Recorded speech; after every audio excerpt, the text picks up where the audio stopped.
Welcome to the Now. I'm Ashley. I'm Mica. The Atari says it's going to bring Roller Coaster Tycoon to the Switch, which sounds like it's awesome news, right? It seems like a great platform for that game. Yeah. But according to a lot of fans, not so good. Because it's not always what you do, but how you do it. And this is a weird one. Yeah, the legendary developer, or, at least the folks who currently are doing business these days using the name of the legendary developer. Infogrames, right? Yeah. They've launched a crowdfunding campaign to bring the game to the Switch, but a lot of fans of the series aren't as amused, and many have accused this of being nothing more than a dirty old money grab at best, and practically a scam at worst. Recently, Atari Game Partners, which is a subsidiary of Atari, launched a fairly unique crowdfunding campaign to bring the franchise to the Switch. You donate a minimum of $250 and you get equity in the game, which is actually unusual for crowdfunding campaigns, which is why they're using a new different platform that's not Kickstarter for it. But it means that if the game makes money, you get your investment back and then some, at least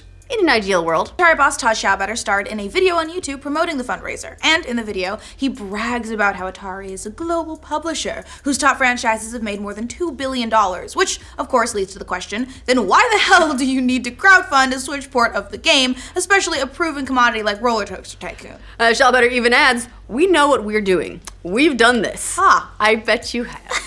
Like we said, the campaign is a little different from normal crowdfunding in that it's asking you to invest in the game, and there's a $250 minimum buy-in. Now, if you invest, Atari claims, you get a percentage of the returns. Its website says you'll earn your proportional share of 50% of profits until you made 120% of your original investment, after which you'll earn your proportional share of 25% of profits until 18 months after the worldwide launch of the game. It adds you have the opportunity to participate in a revenue share of a proven franchise for a proven platform, and with a proven developer. But if this is such a great deal, why are they soliciting money from the public? They put a minimum goal to fund the project at $10,000, which isn't exactly breaking the bank for the company. Nope, already done. Yeah, they could easily fund it themselves, so what did you guys do with the $2 billion the franchise has generated? Meh? Yeah, you've had all these franchises that made all this money for you. Yeah, where is it? You can't just put out 10,000?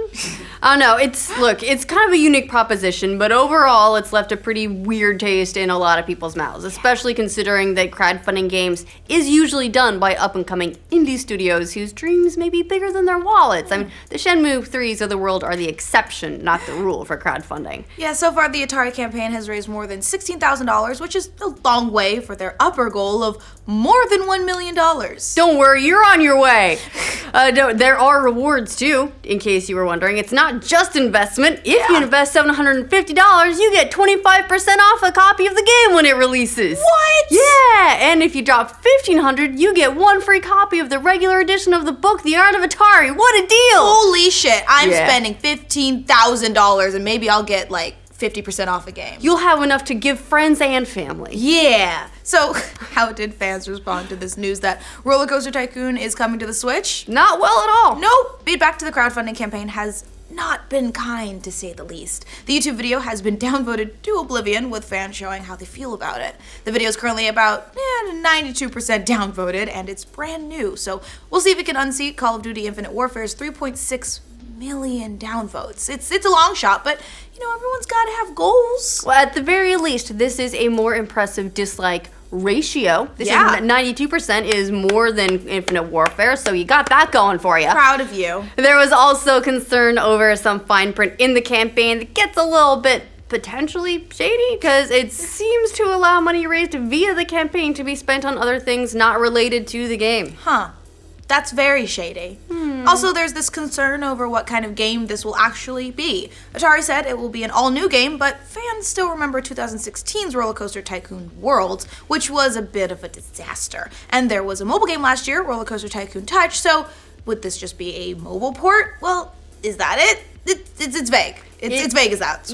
They do say all new, but that doesn't mean they couldn't reuse assets from the mobile game and so on. Shady. We'll see. Yeah, it's, again, vague. It's not doing too well with critics either. As Eurogamer put it, Atari has a bad reputation when it comes to its handling of the beloved franchise, with a number of poorly received recently released titles. There's little faith that this Nintendo version will do the series justice. Yeah, and there's also the fact that Atari has a history of being sued over allegedly stiffing people out of money money when it comes to Roller Coaster Tycoon. Yeah, but now they can do it en masse. So that's just great. It's been sued repeatedly by devs who've said that they've been screwed out of royalties related to the games, and that's just yikesy. Yeah, the franchise dates back to the late 90s when it was developed by creator Chris Sawyer. He created the first 2 games in the series. He still owns the IP and trademarks while licensing to Atari the rights to create and market new games. And back in 2005, Sawyer himself sued Atari, claiming that they hadn't paid him the full royalties they owed.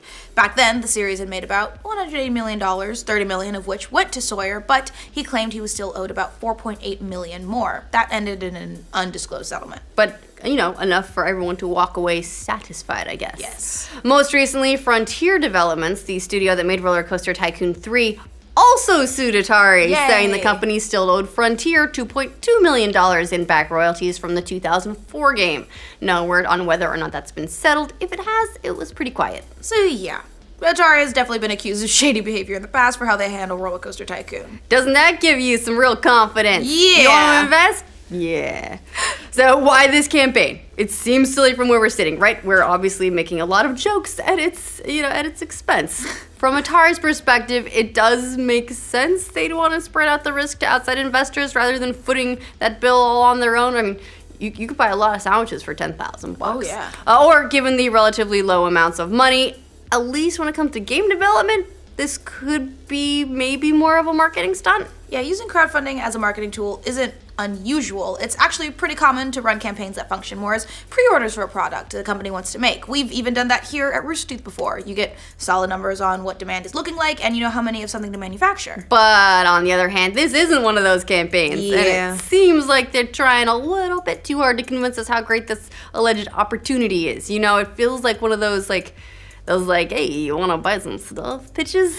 And the pitch basically boils down to, we know what we're doing, and this is a popular franchise that makes a lot of money. You can't lose. Now, give us your money. But hey, that 25% off a copy of the Hey. game if you invest $750 sounds like a great deal. Absolutely. And don't forget, $1,500, you get a book. That's right. I mean, I'm in it for the book. Again, you can't lose.